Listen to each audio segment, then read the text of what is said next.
আমি স্মরণ করছি অত্যন্ত দুঃখ বেদনা ভারাক্রান্ত হৃদয় যারা আমার নেতা ছিলেন, সেই নেতাদেরকে অন্যায়ভাবে হত্যা করা হয়েছে, জুডিশিয়াল কিলিং করা হয়েছে তাদেরকে।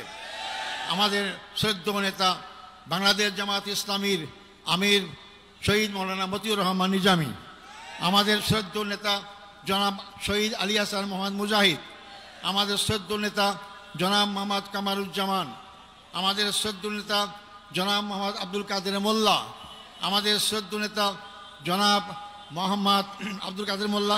এরপরে সবচেয়ে দুঃখজনক হচ্ছে যে আমাদের সবার শ্রদ্ধার পাত্র, সারা দুনিয়ায় পরিচিত আন্তর্জাতিক খ্যাতিসম্পন্ন আলেমউদ্দিন হযরত মৌলানা দেলাওয়ার হোসেন সাঈদীকে বিনা চিকিৎসায়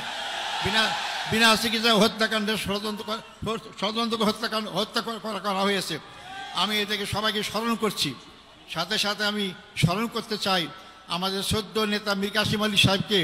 তাকেও সর্বশেষ তার ছেলেকে গুম করা হয়েছে, দেখতে চেয়েছিলেন, তাকেও দেখতে দেওয়া হয় নাই, তাকে ফাঁসির কাছে ঝুলে তাকে হত্যা করা হয়েছে। আমি সাথে সাথে জাতীয়তাবাদী দলের নেতা জনাব সালাউদ্দিন কাদের চৌধুরীকেও ফাঁসির কাছে ঝুলানো হয়েছে, আমি সেটারও আমি স্মরণ করতে চাই। সম্মানিত ভাই বন্ধুগণ, আমরা এর মধ্যেও হারিয়েছি জেলখানায় আমাদের সেই শ্রদ্ধেয় নেতা অধ্যাপক গোলাম আজমকে, আমরা হারিয়েছি আমাদের মৌলানা আবুল কালাম মোহাম্মদ ইউসুফ সাহেবকে, হারিয়েছি আমরা 5 বারের নির্বাচিত এমপি মৌলানা আব্দুল সোবহান সাহেবকে আমরা হারিয়েছি। এরপরও আমি বের হয়ে দেখতে পেলাম আমাদের সামনে এখন তারা নেই। আমাদের আমিরের জামাত, এখনকার আমির জামাতের পূর্বের যে আমির জামাত ছিলেন মকবুল আহমদ সাহেব এবং নাজির আহমদ সাহেব, তার সবাইকে আমি শ্রদ্ধা স্মরণ করছি এবং তার শোক সন্তপ্ত পরিবারের সদস্য সহ সবার কাছে আমি তাদের সমবেদনা জ্ঞাপন করছি। আল্লাহ তাদের সবাইকে ধৈর্য ধারণ করে তৌফিক দান করুক।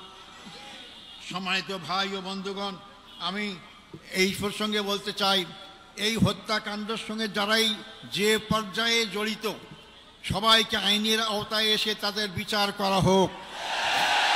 এটা আমি জোর করে আবার বলতে চাই, যারাই হত্যাকাণ্ডের সাথে যেখানে যে পর্যায়ে জড়িত সবাইকে আইনের আওতায় নিয়ে এসে তাদেরকে বিচার করা হোক, না হলে এই খারাপ সংস্কৃতি চালু থাকবে। For more updates, follow us on Facebook, subscribe our YouTube channel, get the latest update on www.daily-sun.com.